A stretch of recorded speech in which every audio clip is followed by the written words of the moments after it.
Une portion d'écriture. On pense rapidement. Psaume 18. Est-ce qu'on peut vous arranger le micro?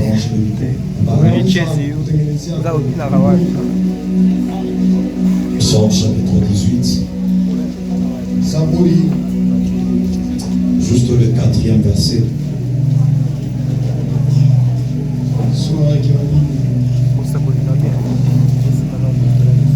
Je voudrais que quelqu'un comprenne une réalité spirituelle. On peut y aller. Psaume 18, le 4e verset. Il est écrit, je m'écris. Je m'écris. Loué soit l'Éternel. Loué soit l'Éternel. Et je suis délivré de mes ennemis. Et je suis délivré de mes ennemis. La Bible dit, je m'écris, loué soit l'Éternel. Et une délivrance m'est accordée. Parce qu'il y a une réalité spirituelle attachée à la louange.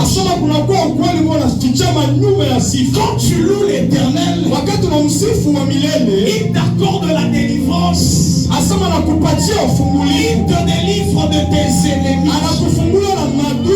Il dit, je m'écris seulement. Loué soit l'Éternel. Et je suis délivré. Que l'Éternel accorde la délivrance à quelqu'un. Par sa louange de ce matin. Que l'Éternel t'accorde la délivrance. Le temps que tu es en train de louer, d'acclamer le Seigneur.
Que Dieu te bénisse.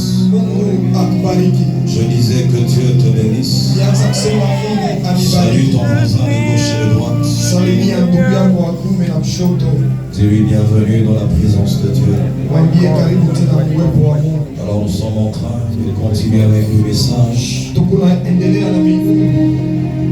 Le message attaché au combat spirituel. Et je crois que le Seigneur sera en train de nous amener à comprendre des réalités spirituelles. Depuis le vendredi,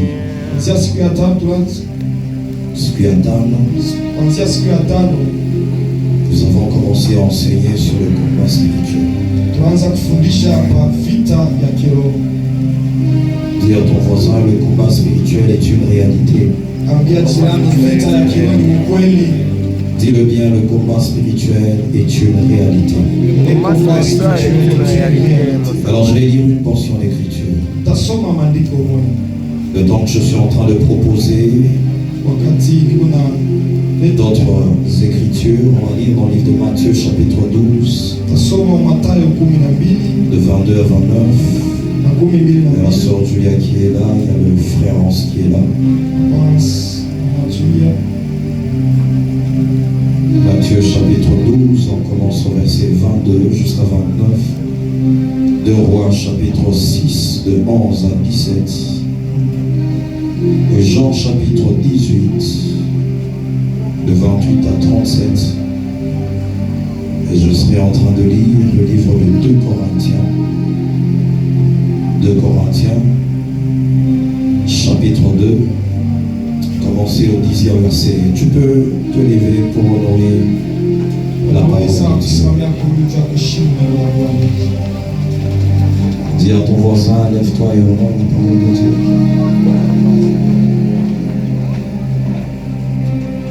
Matthieu chapitre 12.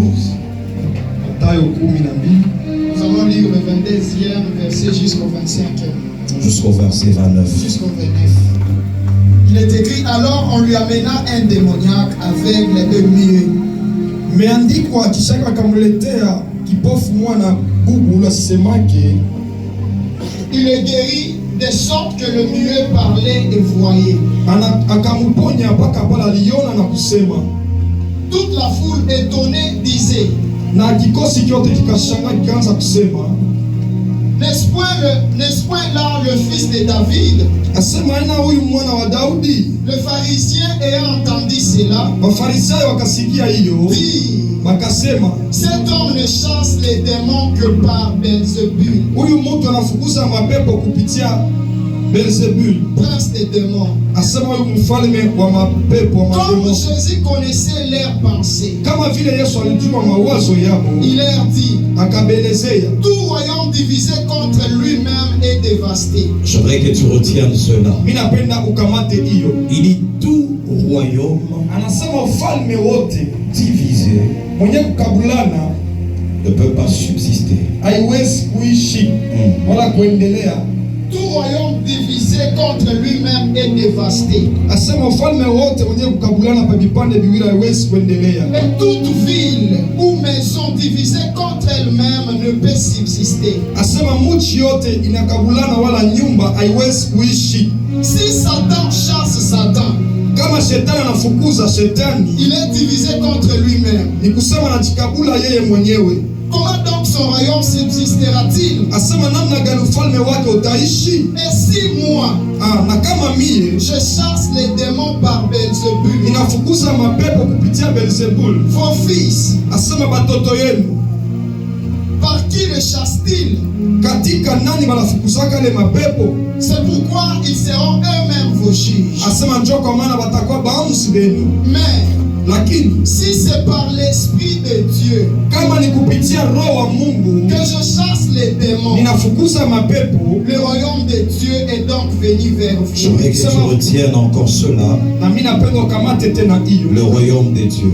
Ufalme wa mbingu. De Dieu. Ufalme wa Mungu. On peut continuer. Verset 29. Où kule. Comment quelqu'un peut-il entrer dans la maison d'un homme fort Asema na namna gani mtu anaweza kuingia mnyumba ule mtu mwenye nguvu et piller ses biens na kuiba vitu vyake sans avoir auparavant lié cet homme fort? Asema kabla shamfunga ule mtu mwenye nguvu, alors seulement il pillera sa maison. Amen. Amen. Acclame le Seigneur le temps que tu es en train de reprendre place. On est en train de lui donner les autres portions. De Rois chapitre 6. 2 Rois chapitre 6, à partir du 11e verset, nous lisons au nom de Jésus. Le roi des Syries eut le cœur agité. Il appela ses serviteurs et leur dit: ne voulez-vous pas me déclarer lequel de nous est pour le roi d'Israël?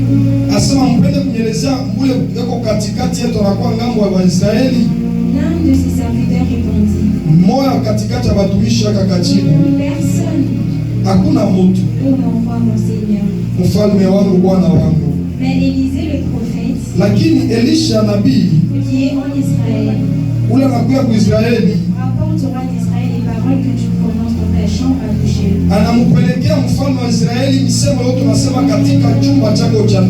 Et le roi dit: allez et voyez où il est, et je le ferai prendre. On vint lui dire: voici, il est à Dothan. Il y envoya des chevaux, des chars et une forte troupe qui arrivèrent de nuit et qui enveloppèrent la ville. Le serviteur de l'homme de Dieu s'éleva de bon matin et sortit. Et voici, une troupe entourait la ville avec des chevaux et des chars. Le serviteur dit à l'homme de Dieu: ah, mon Seigneur, comment ferons-nous? Il répondit: ne crains point, car ceux qui sont avec nous sont plus grand nombre que ceux qui sont avec eux. Élisa pria et dit: Éternel, ouvre ses yeux pour qu'il voie. Et l'Éternel ouvrit les yeux du serviteur. Il vit la montagne pleine des chevaux et des chars autour d'Élisée.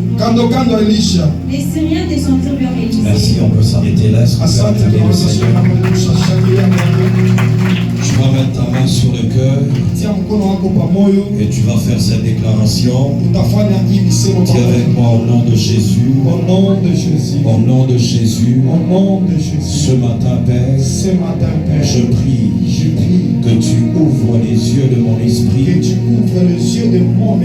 afin que je voie les réalités spirituelles. Ouvre les yeux de mon esprit, afin que je voie ce qui se passe dans le monde spirituel. Au nom de Jésus-Christ. Acclame fortement pour cette prière. Jean chapitre 18. Jean chapitre 18 de 28 Ok, on peut y aller. à 37. Il est écrit: ils conduisirent Jésus de chez Caïphe au prétoire. C'était le matin. Ils n'entrèrent point eux-mêmes dans le prétoire afin de ne pas s'essuyer et de pouvoir manger la Pâque. Pilate sortit donc pour aller à eux et il dit: quelle accusation portez-vous contre cet homme? Il répondit: si ce n'était pas un malfaiteur, nous ne l'aurions pas lié. Sur quoi Pilate leur dit: prenez-le vous-même Asema mubebe peke yenu. Et jugez-les selon votre loi. Na mumukumu kufuatana na masheria yenu. Les Juifs lui disent, Wayuda wakamwelezea, il ne nous est pas permis de mettre personne à mort. asema haituruhusiwe kuua mutu. C'était afin que s'accomplisse la parole que Jésus avait dite. Asema ni njoo itimilizike ile misemo Yesu alisemaka. Lorsqu'il indiqua de quelle mort il devait mourir. Wakati alibelezea ni kifo kanalipaswa kufariki. Pilate rentra dans le prétoire. Asema Pilate akarudia mule ndani ya hukumu watu. Appela Jésus. Akamwita Yesu. Et lui dit, Akamwelezea, es-tu le roi des Juifs? wewe ni mfalme wa Yuda? Jésus répondit, Yesu akajibu, est-ce de toi-même que tu dis cela? ile ni wewe mwenyewe unasema vile. Ou d'autres te l'ont dit, ou d'autres l'ont-ils dit de moi? Au batu bengine wanasema njuu yangu. Pilate répondit, Pilate akajibu, moi, mie je suis juif. ni Muyuda. Ta nation est le principal sacrificateur t'ont livré à moi. Asema taifa yako na wakuani banakuleta kwangu. Qu'as-tu fait? Njoo unafanya. Ton royaume n'est pas de ce monde, répondit Jésus. Quelqu'un retienne cela. Napenda tena mtu akamate hii. Le verset 36. Merci Papa. Est-ce qu'on peut acclamer le Seigneur? Shangilia Bwana. Le verset 36 dit, mon royaume n'est pas de ce monde. Asema ufalme wangu aina wa ulimwengu. Répondit Jésus. Yesu akajibu, si mon royaume était de ce monde, kama ufalme wangu ulikuwa wa hii dunia, les serviteurs auraient combattu pour moi, asema batumishi bangu bangenipigania vita, afin que je ne sois pas livré aux Juifs. Asema njoo nishupewe kwa Yuda. Mais maintenant, lakini hapa sasa, mon royaume n'est pas d'ici-bas. Asema ufalme wangu aina wa hapa chini ya chini. Acclame le Seigneur. Shangilia Bwana, shangilia. Et que Dieu te bénisse le temps que tu es en train d'acclamer le Seigneur. Mungu akubariki wakati unapiga mikono. Alors nous avons commencé à parler du combat spirituel. Tunaanza kusemezea juu ya vita ya kiroho. La première base que nous avons posée, misingi ya kwanza ile tulitia, c'est celle où nous avons dit ni kule tulisema qu'au commencement Dieu a créé les cieux. Kusema kumwanzo Mungu aliumba mbingu. Et après la création des cieux, kisha kuumba mbingu, alors il créa la terre. Kisha kaumba dunia. Nous avons dit que la dimension spirituelle tulisema hatua ya kiroho a été créée avant la dimension physique ou matérielle. ya kwanza kabla hii ya dunia ya macho ya mwili tuko nao. Et c'est comme ça que ce qui se passe dans la dimension physique kwa maana yote napitikana pa dunia pa tuko naona, et les résultats de ce qui se passe dans la dimension spirituelle. Inakuwa matokeo yote inatoka kule dunia ya kiroho. Ce qui se passe dans la dimension spirituelle, ile napita dunia ya kiroho, c'est cela qui influence ta vie physique. Asema njoo kuna tawala maisha yako ya kimwili. Et donc toi et moi, nous devons comprendre que la dimension spirituelle est très importante. Et c'est à cette dimension spirituelle que se passe ce qu'on appelle le combat spirituel. Nous avons dit que le combat spirituel est une opposition, un affrontement. C'est une guerre qui se passe à la dimension de l'esprit, dans le monde spirituel. Et nous avons dit que cette guerre est là pour conséquence, ou encore elle produit des résultats dans le domaine matériel. Si tu n'as pas appris à prendre compte du monde spirituel, il te sera difficile de vivre des résultats dans le domaine matériel. Ou encore, tu seras en train de vivre la conséquence de ceux qui influencent le monde spirituel à ta place. Ce sont ceux qui dominent dans la dimension spirituelle, qui influencent le monde physique. Ce sont ceux qui ont appris à travailler dans la dimension spirituelle,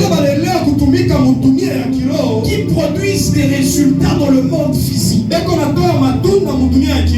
problème avec toi, c'est que tu veux produire les résultats dans le monde physique, shida yako unapenda kutoa matunda mudunia ya kimwili sans travailler dans le monde spirituel. kabla ya kutumika mudunia ya Nous kiroho. avons parlé de Dieu qui est esprit. Tulisema juu ya Mungu yeye ni roho. Et Dieu a commencé à créer à partir de la dimension Na spirituelle. Mungu akaanza kuumba kuanzia mwatua ya kiroho. Mais il était au-dessus de tous les cieux. Na alikuwa juu ya mbingu Et yote. il a commencé à produire tout ce que nous voyons dans la dimension physique et même ce qui n'est pas physique. Na kaanza kutoa vyote tunaona na macho na bila tuone na macho. Il faut être à une dimension élevée Inapendeza kuwa mwatua moja ya juu de la dimension physique. au maya. Une dimension élevée au-delà de la dimension physique. Inapendeza au mwatua ya juu kabisa kupitia ya hatua ya kimwili. Afin de produire les résultats dans la dimension physique. Sio kuweza kutoa matunda mwatua ya kimwili. On est ensemble. Eti tuko pamoja. C'est si tu es physique Kama uko kimwili et tu veux agir dans la dimension physique, unapenda kutumika kimwili, tu ne peux pas influencer cette dimension-là. hautaweza kutawala ile hatua. Il faudrait que tu sois au-delà de la dimension physique. Inapendeza utoke wala ukuwe juu ya hatua ya Et tu kimwili, sois dans la dimension spirituelle. ukuwe muna mudunia ya kiroho, Et là, tu peux influencer le physique ou le matériel. na pale unaweza kutawala ya kimwili yote. Acclame le Seigneur si on est en train de Shangilia, chanter. shangilia, pika pika kama tuko napanda pamoja. Alléluia. Amen. Alléluia. Amen. Et nous allons expliquer comment le combat spirituel a commencé. Na tulifafanusha namna gani vita ya kiroho ilianza. C'est la parole que notre Père répète chaque fois. Asema inakuwa ni neno baba yetu anasemanga kila Et la wakati. Bible s'ouvre par un combat et se ferme par un Asema combat. Biblia imefunguka na vita na inafunga na vita. Apocalypse chapitre 12 nous parle du combat. Ufunuo 12 inatueleza juu ya vita. Genèse chapitre 3 nous parle du combat. Na Mwanzo 3 inatueleza tena vita. C'est-à-dire au début il y a le combat et à la fin il y a une bataille. Sema mwanzo kuko vita na mwisho kuko vita. Et j'aimerais que tu comprennes que toute ta vie Na mimi napenda uelewe maisha yako yote est construite sur une bataille. inatungiwa pa vita. Et même Jésus, quand il établit l'église, Na wakati Yesu yuko anatunga kanisa, il établit le fondement de la bataille. na anatia ile misingi ya vita. Il dit, je suis en train de bâtir mon église Anasema niko najenga hekalu yangu. sur la pierre, sur le fondement de la pierre. Asema pale pachiwe pa msingi ya Mais les chini. portes du séjour de mort Lakini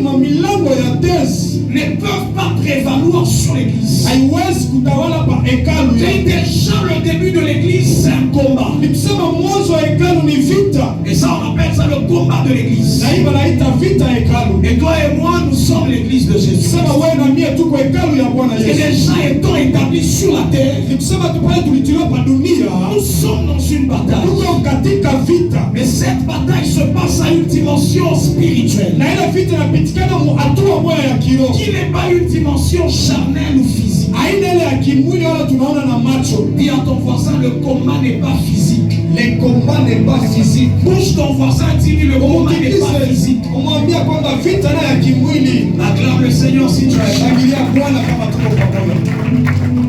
Alors j'aimerais que tu comprennes les deux royaumes spirituels Mimi napenda uelewe mafalme mbili ya kiroho. qui sont engagés dans la bataille, dans le combat. Ile imetiliwa wala inaingia mu vita. La Bible est en train de parler, c'est Christ lui-même qui enseigne. Biblia kunasema ni Kristo peke yake Il kunafundisha. dit si le royaume de Satan Anasema kama ufalme wa Shetani, est divisé contre lui-même, asema inapasuliwa vipande mbili yo peke. il ne peut pas subsister. Asema haiwezi kuishi. C'est-à-dire Christ était en train de révéler Asema Kristo anaanza kuleta ufunuo moja que Satan a son royaume. ya kusema Shetani naye pia na ufalme Il y wake. a un royaume qu'on appelle le royaume de ténèbres Asema kunakuwa ufalme na ufalme anaita ufalme wa giza. qui appartient à Satan le diable. Ile inakuwa ya Shetani ya ibilisi. Et ce royaume est bien organisé. Asema na ile ufalme inapambiwa Il mzuri. y a plusieurs hiérarchies. Asema mnakuwa kule kutengenezewa kwa makubwa kabisa. La Bible est en train de dire, Biblia inasema hivi. c'est Christ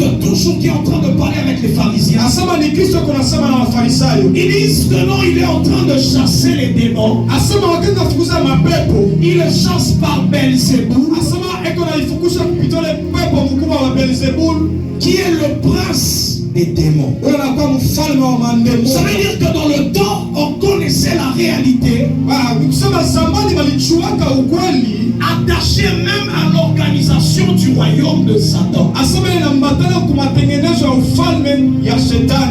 j'étais en train de préparer ce message, wakati nianza kutengeneza miumbi, le Seigneur a commencé à me dire Bwana akaanza kunielezea que le diable a commencé à infiltrer les églises. asema shetani akaanza kuingilia kanisa. On a certaines églises actuellement Tuko na makanisa ingine hivi sasa qui ne comprennent ni les Écritures ni la puissance de Dieu, aelewe ni maandiko au mamlaka ya Mungu. qui disent que nous c'est la parole. Banasema tu si tu ni neno. Oh, la délivrance est attachée à la parole. Ile ufungulivu na matana na kuneno. Non, Christ lui-même quand il vient, Asema Kristo peke yake wakati anakuja, il révèle qu'il y a un monde spirituel. analeta na ufunuo wa kusema kuna kwa dunia Et que dans ce monde spirituel, il y a un royaume qu'on appelle le royaume de na kwenye Satan. dunia ya kiroho kuna kwa ufalme unaita ufalme wa Bwana. Alléluia. Amen. Qui est le royaume de Satan. Inakuwa ufalme wa Shetani. Alléluia. Amen. Parce que toi et moi, nous ne pouvons pas ignorer cela. Wana mimi hatupashi tusahau vile vitu. Et donc le diable veut amener certaines églises à ignorer le diable, Asema Shetani anapenda kupeleka makanisa ingine kusahau wala wasahau Shetani. à ignorer même l'aspect attaché à la délivrance. Asema basahau na ile inaangalia ufungulivu. Pour que le diable arrive à prendre le contrôle même des églises. Asema tu Shetani afike kutawala hata mahekalu. C'est que c'est le ministère attaché à la délivrance Kusema ile huduma inaangalia ufungulivu. qui a révélé même l'aspect du royaume de Satan. Ile inafungula hata ile inaangalia ufalme C'est wa lorsque Shetani. Jésus chasse Ni wakati Yesu ako nafukusha un esprit muet et aveugle, asema ile pepo ya kiziwi na kipofu muet, muet qui ne parle pas, et aveugle, na kipofu, et il commence à enseigner maintenant sur le royaume de Satan. na akaanza kufundisha kwa ufalme wa Parce que Shetani. s'il n'y avait pas la délivrance, Asema kama kukua ufungulivu il ne pouvait pas enseigner sur le royaume de Satan. asikupashi kufundisha kwa ufalme wa Shetani. Dis à ton voisin, Kaambia jirani wako n'ignore pas les desseins de Satan. asema usisabu ile inakuwa mashaba ya Shetani. Dis-le bien, n'ignore pas les desseins de Satan. Usisabu mashaba ya Shetani. Acclame le Seigneur si on est ensemble. Shangilia Bwana kama tuko pamoja. Alléluia. Amen. Parce que tu es en train de comprendre qu'il y a un royaume Huku naenda kuelewa kusema kuko ufalme. qui est en train de se battre contre un autre royaume. Asema kuna pikana kufalme wengine. C'est Paul dans Ephésiens 6 qui donne plusieurs hiérarchies attachées aux esprits impurs. Asema ni Paulo anafafanusha ile mambo. Plusieurs niveaux, plusieurs hiérarchies Asema mahatua ya kuachana ya mandemona. des esprits impurs. Ya mandemona. Alléluia. Amen. Alléluia. Amen. Parce que même dans le monde des ténèbres, il y a une organisation, comme je le disais. Ni kusema hata dunia ya giza mnakuwa kutengenezwa kuzuri kwa Et mambo. on a expliqué comment ces esprits sont tombés avec le diable. Asema tulifafanusha namna kanile mapepo yalianguka na Shetani. Le tiers des étoiles tombé avec Satan. Sasa kipande mtatu ilianguka na Mais il y a un Shetani. autre royaume Kunakuwa ufalme ingine. qui est le royaume de notre Seigneur Jésus-Christ. Inakuwa ufalme wa Bwana wetu Yesu. Jésus lui-même dit, Yesu peke yake anasema, mon royaume n'est pas de ce monde. ufalme wangu aina wa hii dunia. Mon royaume n'est pas d'ici-bas. Asema ufalme wangu aina wa hapa chini. Alors il est d'où ce royaume? Asa ni ya wapi ile mfalme? C'est que c'est un royaume spirituel. Ni kusema ni ufalme moja wa kiroho. C'est un royaume qui n'est pas physique. Ni aina ya ufalme moja inaonekana na macho ya mwili. C'est un royaume attaché aux êtres spirituels. Ni ufalme unaambatana na viumbe vya kiroho. Et c'est ce royaume qui combat le royaume de Satan. Na ni ile ufalme inapigana vita na ufalme wa Shetani. Alléluia. Amen. Et j'étais en train de dire le vendredi Na nianza kusema siku ya tatu. que Paul, quand il écrit aux Hébreux, Wakati Paulo anaandikia Waebrania, il essaye d'énumérer plusieurs êtres asema anapenda kutaya wala kukabula viumbe vingine attachés à ce royaume de Dieu. ile inambatana ku ufalme wa Mungu. Alléluia. Amen. Il parle Anasema de Dieu lui-même qui est le Père, asema Mungu peke yake anakuwa baba, le juge. anakuwa mwamuzi. Il parle des myriades d'anges. Anasema njoo ile kikosi ya mamalaika. Il parle des esprits des saints qui ont atteint la perfection. Asema maroho ya watakatifu. Il parle également de vous. Anasema nchuye. Il dit vous vous êtes approchés de Dieu. Asema Mungu ni mchofa ya Mungu. Vous êtes approchés de la montagne de de Dieu, de la Jérusalem céleste. C'est-à-dire que toi et moi, étant sur la terre, nous appartenons à un autre royaume. Le jour où tu acceptes Christ comme Seigneur et Sauveur, spirituellement tu entres dans un royaume qui est un royaume spirituel. Et c'est comme ça que tu commences à vivre les combats dans ta vie. Le combat que tu vis, c'est d'abord parce que tu appartiens au royaume de la lumière, au royaume de notre Seigneur Jésus.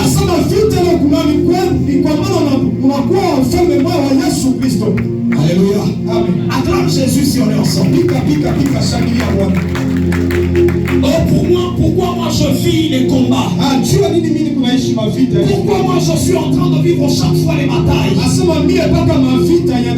Parce que tu n'es pas de ce monde. Tu n'appartiens pas à un royaume de ce monde. Tu appartiens à un autre royaume. Et la Bible dit, lorsque le diable a été précipité, une voix criait fortement, malheur à la terre et à la mer, car le diable a été précipité.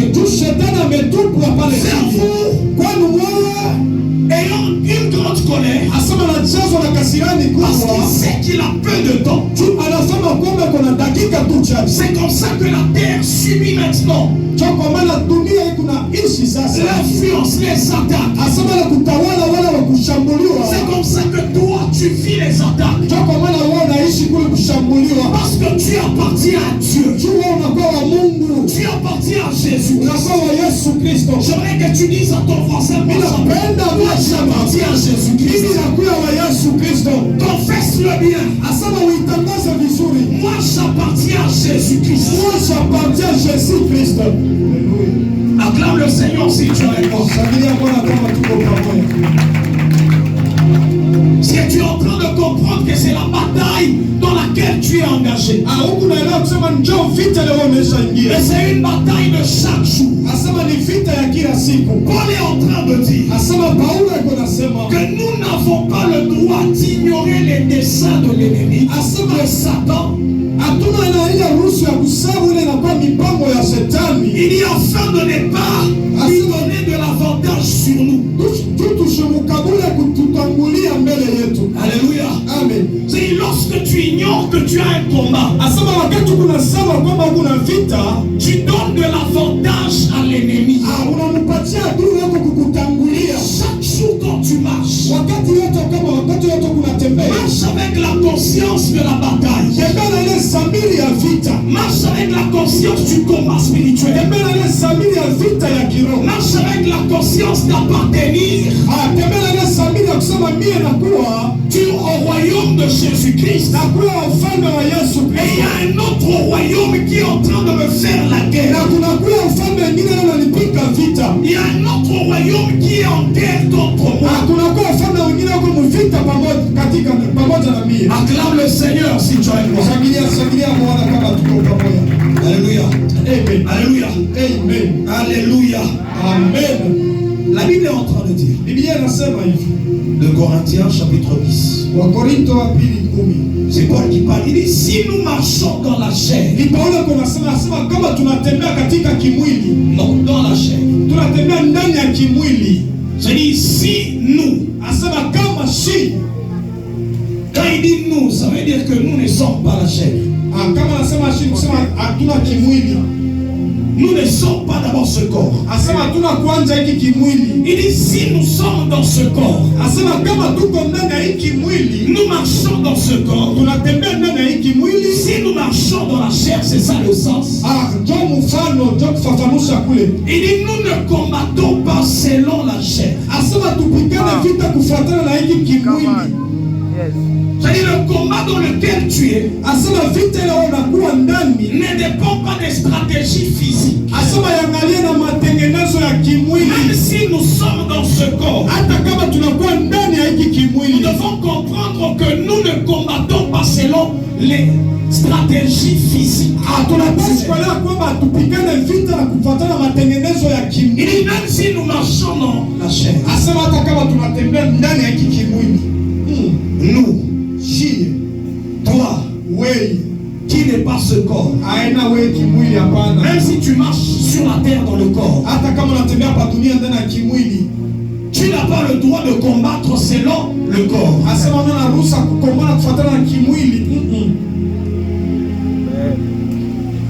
Une femme parle avec papa Daniel Mboye. Et oh papa, révélez-moi qui est en train de nous faire souffrir dans la famille.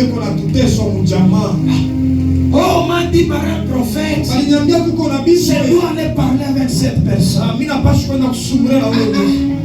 Le prophète Daniel lui dit, ça va changer quoi? Quand le sorcier là, il vient t'étrangler, il vient avec son corps physique. Il vient avec son corps physique menacé. En tout cas, on m'a stationné la nuit. On m'a stationné.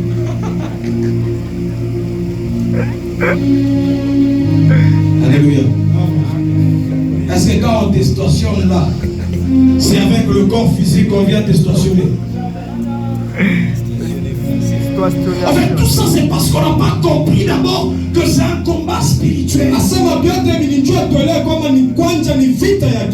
C'est comme ça qu'on veut attaquer les hommes physiques.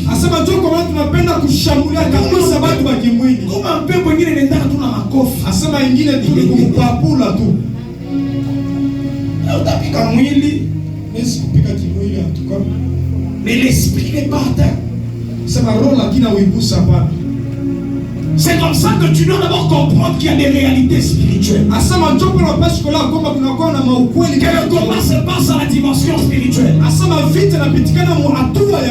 maladie que tu vois n'est que les résultats de ce qui se passe dans le monde spirituel. Le chômage que tu vois, ce n'est que les résultats de ce qui se passe dans le monde spirituel. En fait, le problème du diable, ce n'est même pas d'abord ton travail. Non. Le problème du diable, c'est que tu abandonnes la foi. Que tu quittes le royaume. C'est ça le premier combat. Et pour atteindre ta foi, c'est comme ça qu'il touche à ce qui est à toi, ce qui t'appartient. Il touche à ton mariage, il touche à tes enfants, il touche à ton travail. En fait, il veut que tu abandonnes la foi. C'est là que Christ dit à Pierre, le diable t'a réclamé. Et j'ai prié pour toi afin que ta foi ne tombe pas. Alléluia. Amen. Alléluia.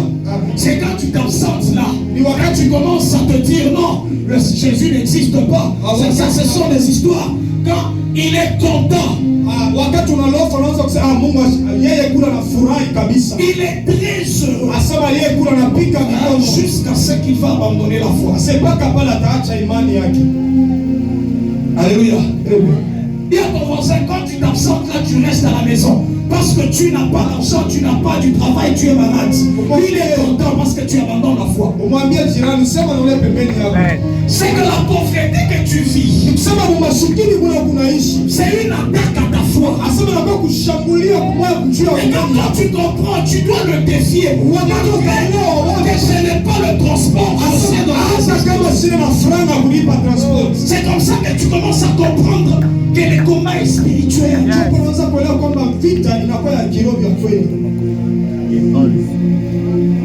Dis à ton voisin,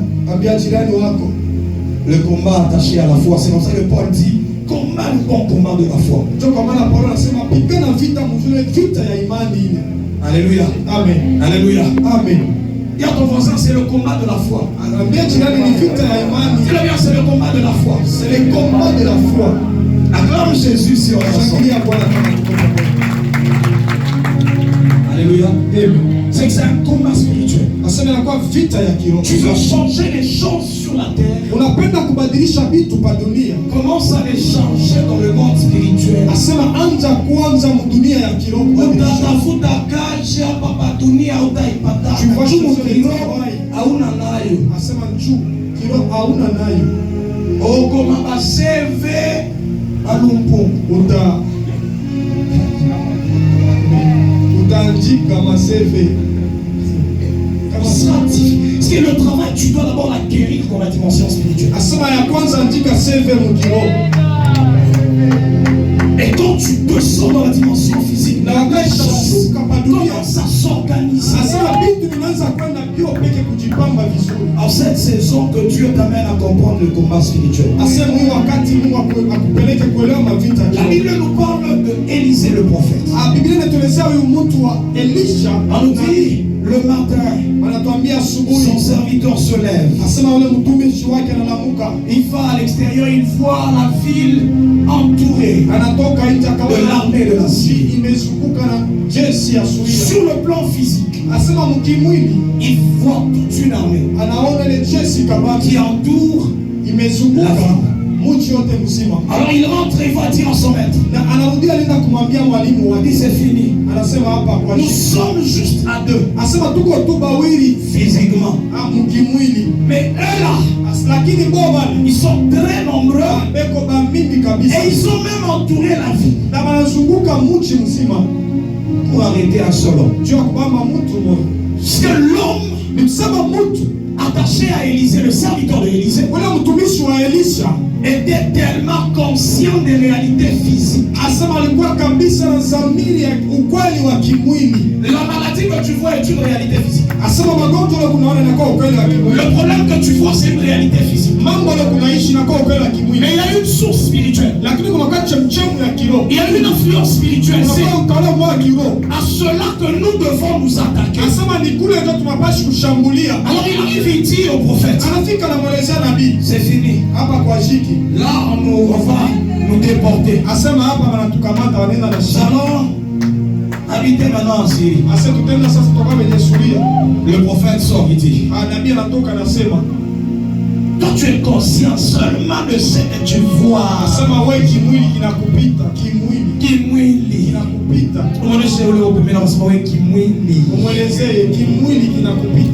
Dis-le bien kimwili. Ce message c'est pour revolter quelqu'un sur la scène. Que quelqu'un devienne spirituel. Que quelqu'un comprenne la spiritualité et l'aspect spirituel des choses. Paul dit ceci. C'est par la foi que nous reconnaissons que les choses que nous voyons n'ont pas été tirées des choses visibles.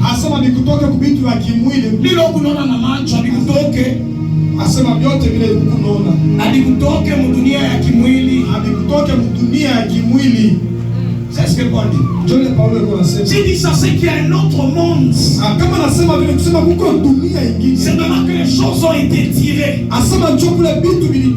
C'est de là que les choses ont été tirées. Et nous arrivons, nous pensons que la terre, elle a seulement une dimension physique. Non. Elle a une origine spirituelle. C'est comme ça que tu peux parler à la terre comme une entité. Parce que la terre a son esprit.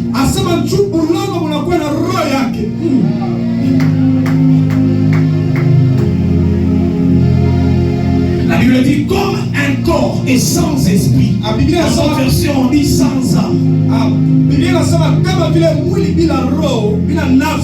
On dit ainsi la foi elle est sans les œuvres. Et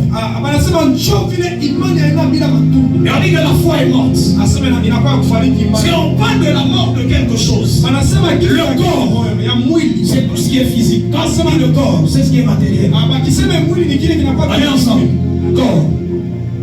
Et même quand on parle de la mort d'un homme, le corps reste là. Mais il manque l'esprit.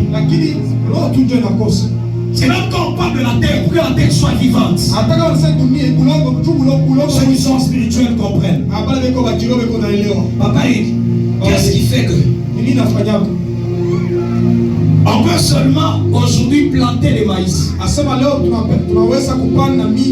Mais à un certain moment, on se rend compte que dans ces maïs-là, il y a des insectes. Encore, comment on appelle ça? Les vers.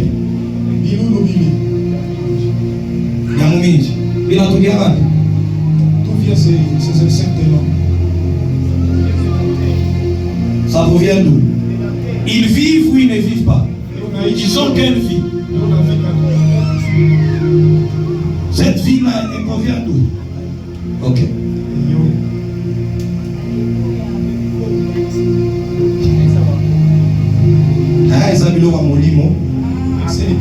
Donc, dans le maïs, là, il y a la vie.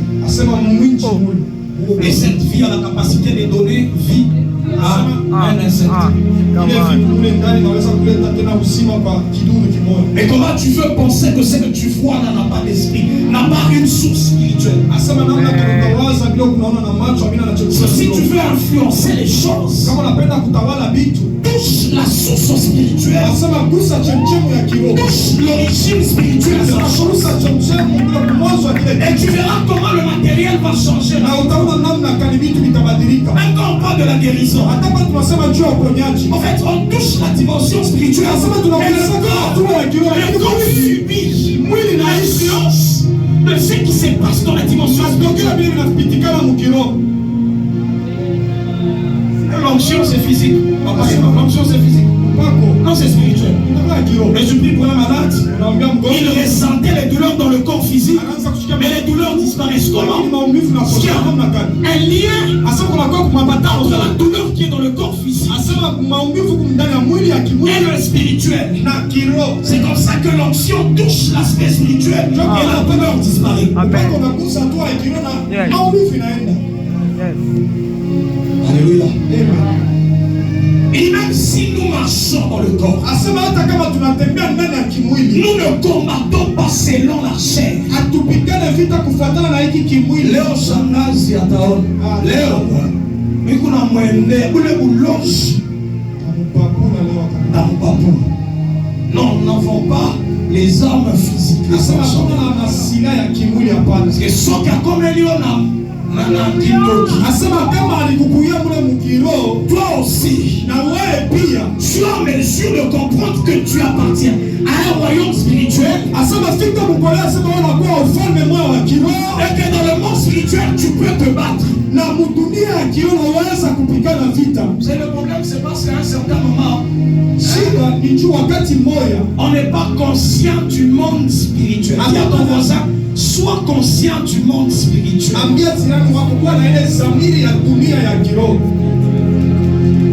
Nous là, qui avons grandi dans les familles où la spiritualité était ouverte,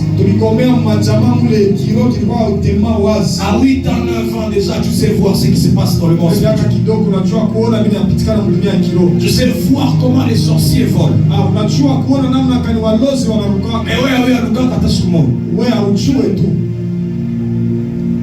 Mais ukilione tu na mabao mkiro ili mavision ya papa Daniel Ngoe asema hii ndio namexpliquer papa hiki ninamwambia papa hiki naliona na mabao sana yuko na Luka anza kuexpliquer papa anza kuregreta sema nikupa buloshi mwani papa ansima shule na kashua ni shakara buloshi yuna paka niko na pepuka na Luka mbaya sana tena mbio na upungwa. Alléluia. J'étais en train de faire une prière ce matin. Je crois que Maman Sandra m'a entendu. Dans le psaume 139 et dans l'Apocalypse chapitre 12. La Bible est en train de parler. C'est David. Il dit si je prends les ailes pour aller habiter aux extrémités de la terre, là aussi ta main et conduira ta droite de ses yeux. Dans le livre d'Apocalypse, on parle de la femme. On dit les deux ailes du grand aigle furent données à la femme afin qu'elle volant vers le désert. Vous pensez que quand un homme de Dieu se retrouve chez toi à la maison et puis il te dit avec les détails, je vois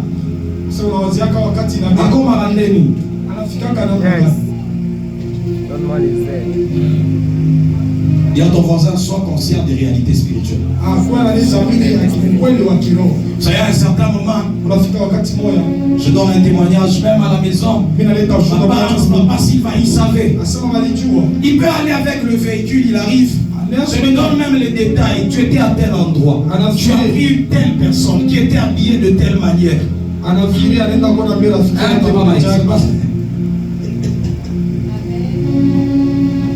Non, vous êtes si chikwende puis après. Rançois nos fata Mike. Nous nous expliquer nous ça.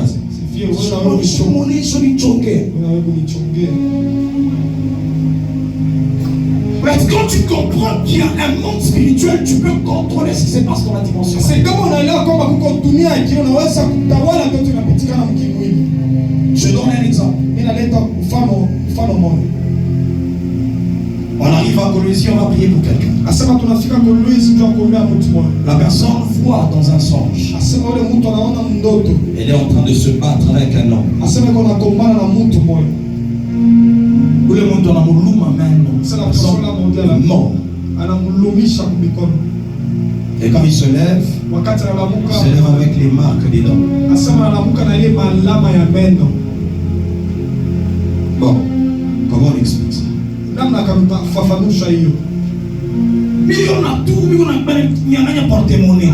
Naona tu msingisi wananibeba ile porte-monnaie yangu. Et quand tu te lèves, la pauvreté commence. Unalamuka mpiaka. Ce sont des choses qui ont commencé dans la dimension spirituelle.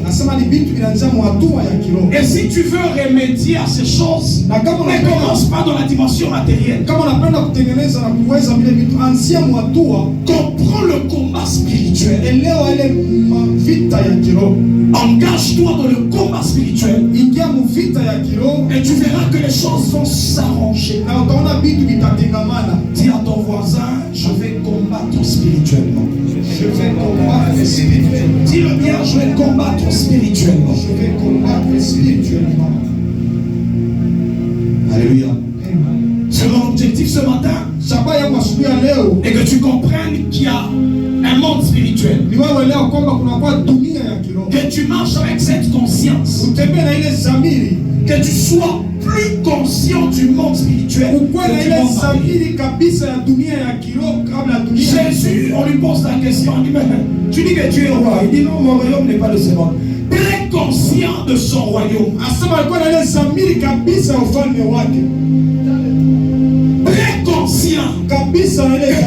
Malgré que je suis sur la terre, mon royaume n'est pas de ce monde. J'appartiens à un autre royaume. Parce que ça, c'est la première conscience. Et j'aime la prière que Élisée fait. Il dit, Éternel, ouvre ses yeux afin qu'il voie. Ça, c'est ma prière ce matin. C'est ma prière ce matin pour Bethléem. Que l'Éternel ouvre tes yeux et que tu vois les réalités spirituelles. Que l'Éternel ouvre tes yeux afin que tu comprennes ce qui se passe dans le monde spirituel. Dis à ton voisin, prie pour tes yeux. Prie pour tes yeux. Prie pour tes yeux spirituels. Parce que quand Élisée priait pour ses yeux, il était aveugle. Mais il a vu des chars et des chevaux.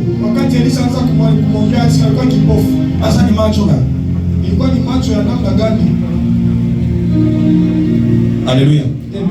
C'est lorsqu'on comprend le combat spirituel. J'ai dit l'avantage que nous avons quand les yeux sont ouverts. Et l'ennemi ne peut pas te surprendre. C'est comme ça que dans la stratégie du combat, il y a ce qu'on appelle la tour de garde. Et on place des sentinelles qui est l'image des prophètes, qui est l'image de ceux qui voient dans le monde spirituel. Des hommes qui peuvent capter les réalités spirituelles et signaler à toute l'armée pour que l'armée avance dans la bataille. Et à ton voisin, ça, c'est l'avantage du prophétique dans le combat. Comment tu veux te battre sans voir? Parce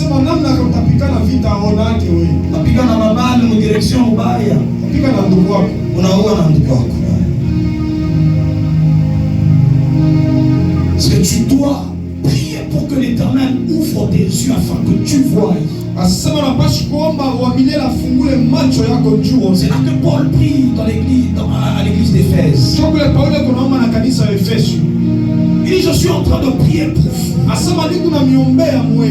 Que le Dieu de notre Seigneur Jésus-Christ, le Père des gloires, nous donne un esprit de sagesse et de révélation. Il dit que cet esprit de sagesse et de révélation illumine les yeux de vos cœurs. C'est-à-dire tes yeux doivent être éclairés. Quand on parle des illuminés, ce n'est pas la sorcellerie. Paul dit qu'il illumine. Et ma prière, que Dieu illumine les yeux de ton cœur. Que Dieu illumine les yeux de ton cœur. Pour que tu voies les réalités spirituelles.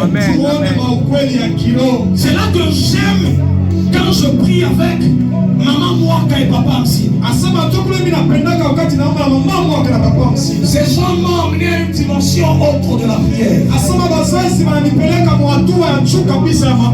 un certain moment, je ne prie plus par la foi. Ils m'ont appris ceci. Quand même tu dois prier pour un malade,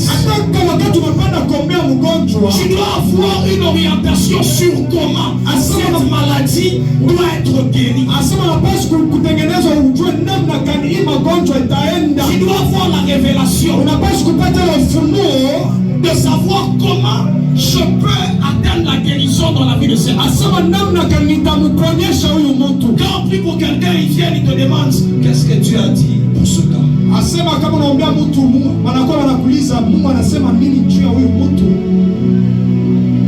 Qu'est-ce que Dieu dit pour ce problème? À chaque fois quand il me pose ce genre de questions, je me dis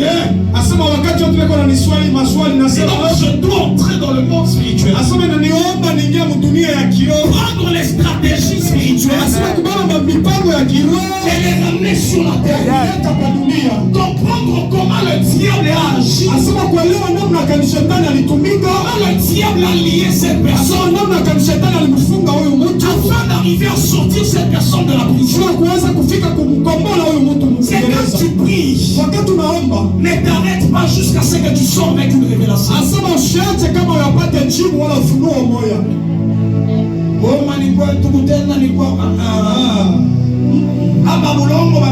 Tout ce que tu lieras sur la terre sera lié dans les cieux.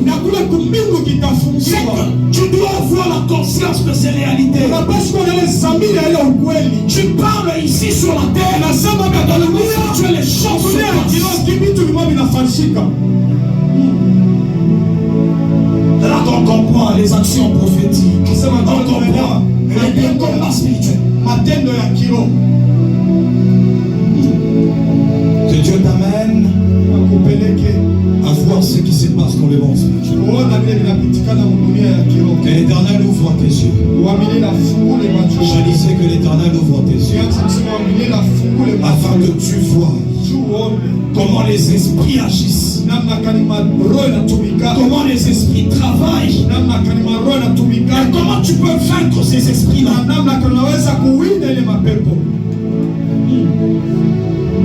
Alléluia. Amen. Alléluia. Amen.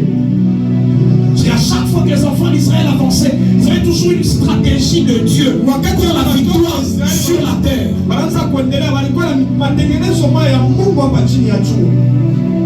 Les stratégies de Dieu pour remporter les victoires sur la terre.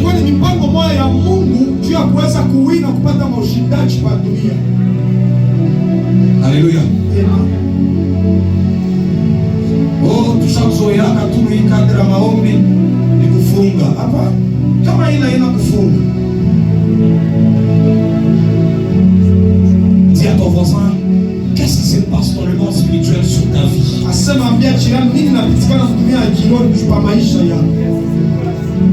Dans le territoire où tu es. Quand seulement tu arrives dans un territoire, qu'est-ce que tu vois spirituellement? Et qu'est-ce qui peut te permettre de prendre contrôle de ce territoire? Oh, le Fugatou, tu as implanté magasin en bas. La client en bas, tu as comprendre ma réalité spirituelle. Tu ne verras plus de clients. Que Dieu t'amène à comprendre des réalités spirituelles en cette saison. Ma prière est que Dieu soit en train de restaurer ce matin ceux qui voyaient des visions, ceux qui voyaient des songes, ceux qui entendaient les voix dans le monde spirituel. Que Dieu te donne d'avoir la restauration de ses capacités, afin que l'ennemi ne te surprenne plus, afin que l'ennemi ne te surprenne plus, mais que toi tu aies de l'avantage dans tes combats spirituels au nom de Jésus. À partir de ce matin, je proclame que les songes reviennent. Les songes attachés à la révélation. Tu entreras même dans le camp de tes ennemis. Et tu feras les programmes attachés aux songes. Et tu viendras sur la terre pour déjouer, ces programmes de tes ennemis. Je suis en train de proclamer que l'Éternel ouvre des yeux. Éternel, ouvre leurs yeux pour qu'ils voient. Ouvre leurs yeux pour qu'ils voient ce qui se passe dans le monde spirituel. C'est que le monde des ténèbres organise. Je suis en train de proclamer que la maladie ne va plus t'atteindre, parce que tu verras ces choses. Ah, la sorcellerie ne pourra plus t'atteindre, parce que tu auras de l'avantage. Tu auras de l'avantage. Dans le nom de Jésus, dans le nom de Jésus, je dénuis. Que ce soit des nuits de révélation, que ce soit des nuits de révélation. Je suis en train de prier pour toi. À chaque fois la nuit, quand tu te coucheras, que tu entres dans le monde spirituel, que tu entres dans le monde spirituel, que tu vois les choses que l'esprit, ton esprit ne sera plus limité. Je déclare que l'Éternel commence à tirer ton âme de toutes les prisons, la prison de ton corps, la prison de ce corps, de ton esprit. Sois libéré de la prison du corps.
Il y aura la mouvance de l'esprit. Utakuya kutembea kwa Roho Mtakatifu. C'est l'esprit de la révélation. Ile roho ya ufunuo.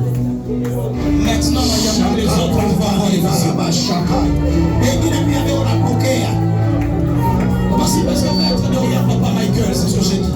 Basi baba nyuma ya Baba Michael. Je vois un ange violent et fort. Naona malaika mwa uwezo kabisa. Le Dieu de mes pères. Mungu wa baba yangu. Le Dieu de mes alliances. Mungu wa baba. Lorsqu'il reçoit, acha apokee cette onction. Il est upako maintenant. Hata sasa. Même dans les affaires, hata biashara, rien n'arrivera. Hakuna kitu kitafika Avant que tu le sois au courant. hata uiue.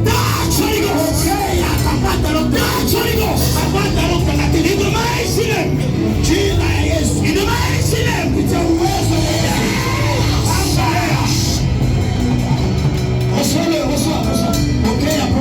Reçois. Pokea. Que tout ton corps, Mwili yako yote le ressente maintenant. ishikie hapa sasa. Est-ce que tu peux commencer à recevoir la joie? Kwanza kupokea pale wiko. Ne regarde pas ton voisin, mais Hapana kuangalia jirani wako. un prophète que Dieu élève. Nabii ule Mungu analamusha. Un prophète que Dieu élève. Nabii ule Mungu analamusha. Un prophète que Dieu élève. Nabii ule Mungu analamusha. Dans cette génération. Hii wakati nasema hata esprit. Roho ya Monte, panda. monte, Panda. monte, Panda. monte, Panda. monte, Panda. monte, Panda. monte, Panda. monte, Panda. monte, Panda. monte, Panda. monte, Panda. monte, Panda. monte, Panda. monte, Panda. monte, Panda. monte, Panda. Haya madena Hosea. Ikaturusha uzaura makaya. Shaika. Shakaya. Sukayata. Tu verras des choses Utaona vitu. dans le monde des esprits. Dunia ya kiroho. Tu verras. Unaona.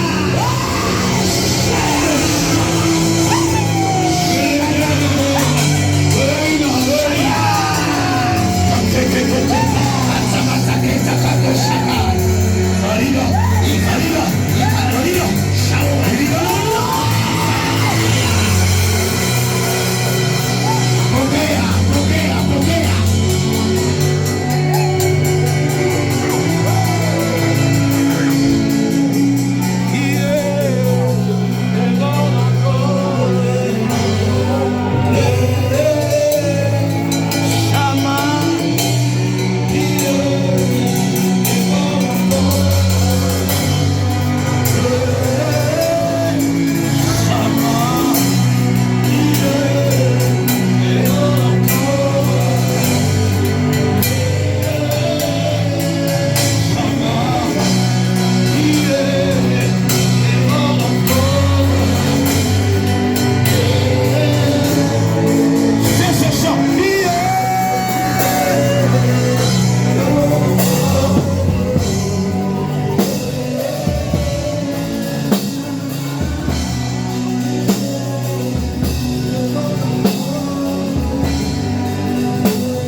Fanya maombi, ouvre mes yeux pour que je vois. Fungula macho yangu nione. Est-ce que tu peux commencer à le faire? Anza kufanya maombi. Ouvre mes yeux pour que je vois. Sema fungula macho yangu nione. Dieu est bon encore.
Merci, prince élevé. Merci, puissance de Jacob. Car rien ne va plus commencer à m'échapper. Merci pour les yeux ouverts. En cette matinée, merci pour cette grâce. L'ennemi ne va jamais me surprendre. Donc merci El Shaddai, merci El Shaddai. Nous te disons merci Seigneur pour les yeux que tu nous as ouverts ce matin.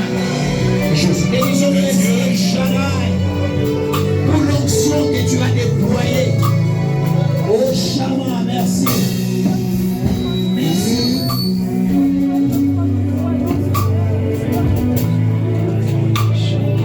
Continue à dire merci à Dieu. Sur la chaise. Je vois encore quelqu'un qui ne sait plus voir ce qui se passe en dessous. Pourquoi? Parce que le Seigneur est en train d'ouvrir les yeux.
Lève juste tes deux mains. Nyanyua mikono yako mbili juu. Merci le Dieu de mes pères. Asante Mungu wa wazazi. Merci éternel. Asante wa milele. En ce jour, Usiku ya leo nous déclarons tunatangaza que le monde spirituel devienne ouvert dunia ya kiroho iwe wazi et que les yeux de tout un chacun de nous ya kila mmoja katikati yetu voient. iwe Telle est ma prière. cho maombi. Que l'église Bethléem Kanisa Bethlehem soit une église qui marchera dans la révélation. ikuwe kanisa itatembea na ufunuo, Une église qui marchera dans la révélation. itatembea katika ufunuo. À partir de maintenant, Kwanza hapa sasa les écailles tombent. makanda yote ya Mungu, Les écailles de tes yeux tombent. makanda yote ya macho yako ya Dans Mungu, le nom de Jésus. ujina la Yesu Que l'Éternel wa milele élève des prophètes, anyanyue des manabii prophétesses na manabii ici à Bethléem. hapa pa Bethlehem, Les hommes et les femmes wanaume na wanawake qui seront en avance watatangulia dans le monde spirituel. dunia ya Je kesho. déclare que dans ta famille, Natangaza mchama ya tu seras une sentinelle. utakuwa kama vile mchungaji. Aucun combat n'arrivera sans que tu ne sois au courant. Hakuna vita itafika kabla wewe Je kuchukua. fais une vision sur le frère David. Est-ce que tu es Tunafanya avancé? bono moya pa ndugu Parce Daudi. que je vois un tourbillon autour de toi. Niko naona zuruba moya kando kando yako. Mais je vois dans mon esprit. Nikaona mroho yako. C'est comme qui dirait, mon esprit commençait à se multiplier. Nikusema roho wangu kaanza kujumlika. Et curieusement, j'ai vu mon esprit comme en toi dans le monde spirituel. Asema nikaona kama vile roho yangu ndani yako. Mais curieusement, je t'ai vu en train de faire un service ici devant. Lakini aushanga nikakuona unafanya kazi kukumbele. Mais j'ai entendu tes paroles. Nikasikia misemo yako. Tu es en train de dire en esprit, Huku nasema mkiroho hivi. je vais d'abord commencer à adorer Asema nitaanza kwanza comme le kwa- Père fait. kama mzazi kwa nafanya. Et je t'ai vu à genoux. Nikakuona kumagoti. Et le temps où tu te relevais, Wakati unainuka il y a des choses qui ont commencé à se passer. La puissance a commencé à se asema manifester. ukakuwa bibi ikaanza kufashika uwezo wa nguvu Alors le sana. Seigneur a commencé à m'enseigner sur Na un pale combat. Bwana akaanza kunifundisha Sur un combat asema pa vita moyo qui était attaché à ta naissance. ile inambatana kuzaa wako. Le temps où tu étais né, Wakati ulizalikwa wewe il y avait eu des combats. asema kulikuwa vita, Et ces combats avaient fait qu'il y ait même un problème entre papa et maman. asema ilifanya kama vita ikuwe katikati ya mama na baba. Et jusque-là, il y a comme quelque chose à l'intérieur de ton cœur qui à un certain moment, c'est le temps que je parle, je sens comme une amertume, une Asema tristesse. mpaka hapa ile mambo inaacha kama uchungu moyo ndani ya moyo Pourquoi? wako. Parce qu'il y a quelque chose qui s'était passé dans ton enfance. Asema njua ni juu kitu malipitikana mtoto wako. Et cette chose-là, le monde des ténèbres cherchait à ce qu'elle vienne détruire ta vie. Na dunia ya giza ilipendeza kwamba kile kitu J'ai kama vu vile le monde des ténèbres préparer un chemin, mais sur ce chemin, je vois l'alcool fortement. asema nikaona dunia ya giza kutayarisha njia, lakini katika ile njia À un certain moment, la vie ne te disait plus rien. asema ile wakati mwa Je te maisha disais, unaanza kusema si déjà ma naissance était comme ça, il y a eu des problèmes. asema kama kuzalika kwangu kulikuwa hivi wazazi, Je m'en fous de ce que je serai. antuka mie bila vitaniona Mais tena. Dieu me dit de te dire, Mungu ananiambia nikuelezee, il a décidé de te prendre par force. anaitika na mimi mipango kutoka kwa nguvu. C'est comme ça qu'on avait changé même ton identité. À cause des choses qui se sont passées à ta naissance. Des problèmes. Tu avais un autre nom, pas le nom de David. Parce qu'on se disait que tu étais un roi qui venait de naître et sauver ta Et Dieu me dit de te dire, Na Mungu ananiambia nikuelezee, aucun coma de tes parents ne va t'atteindre. hakuna vita ya wazazi, Dieu t'a sélectionné. Mungu anakuchagua Et à cause de toi, na juu ya à wewe, partir de toi, kupitia ta wewe. famille est en train de voir la gloire venir. Jamaa yako Je suis en train de te parler comme prophète. tunasema kama vile nabii, Dans le jour qui sont en train de na venir, siku kunakuja, on parlera de toi. atasema juu, On parlera de toi atasema juu et ya de connaissance de Dieu. na vitu vya Mungu, On parlera de toi atasema juu dans yako, le domaine ministériel, atasema mambo dans le ya domaine prophétique. Mungu, mambo ya Parce que kinabii, sur ta vie, shuka maisha il y a yako. déjà une grande étoile. Apeko nyota Le ya monde des ténèbres cherchait à détruire giza pendo avec gari, de l'enfance. wasa kuzaa Et je kwa parle comme prophète Asema kama nabii, ce matin asubuhi ya leo, que ta destinée asema maisha yako commence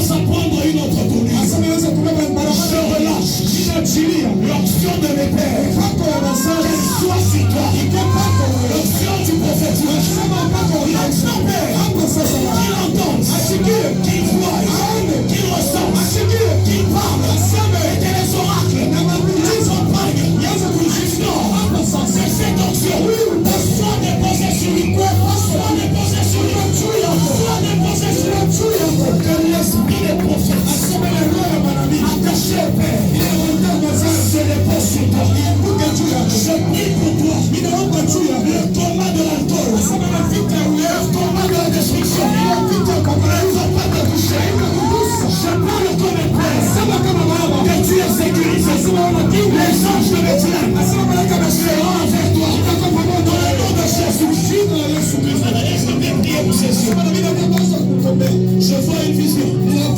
Je suis papa Michael. Je me retrouve comme à l'endroit où il y a votre activité. Mais je vois, on m'amène comme dans le temps passé. Il y avait une bourse à cet endroit. Et je vois curieusement dans cette bourse, il y avait comme des bandits. Et curieusement, ils avaient tué quelqu'un là. Et je vois comme un esprit. Des hommes qui étaient tués dans ce territoire. Et votre entreprise. Mais curieusement se manifestait dans plusieurs voleurs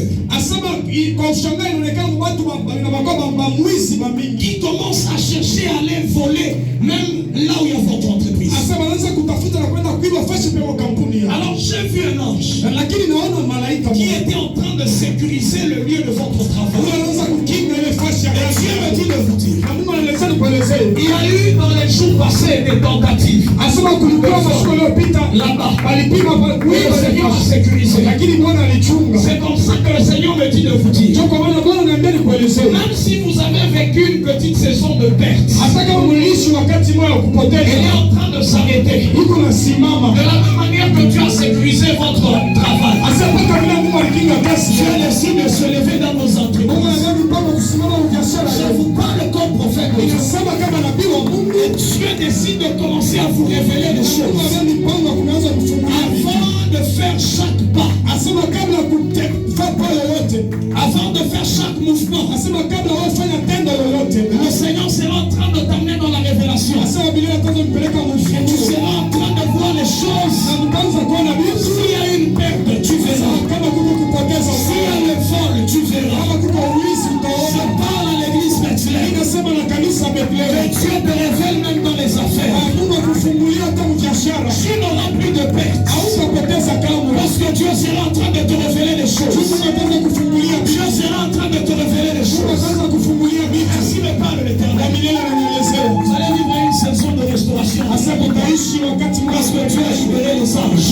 Dieu a libéré les anges. Est-ce que tu peux acclamer le Seigneur?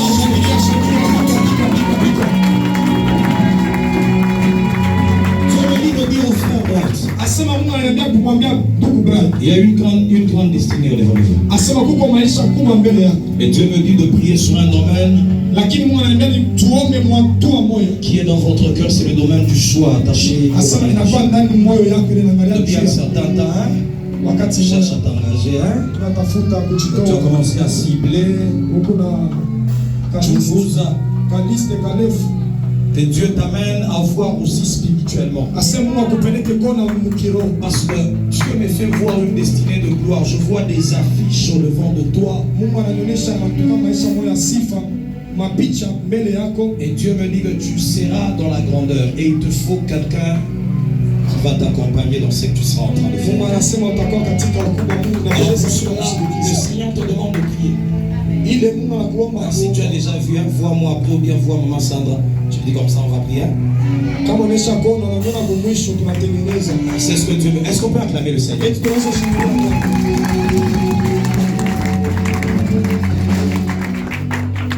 Prends tes offrandes. Mais Dieu est en train de préparer aussi.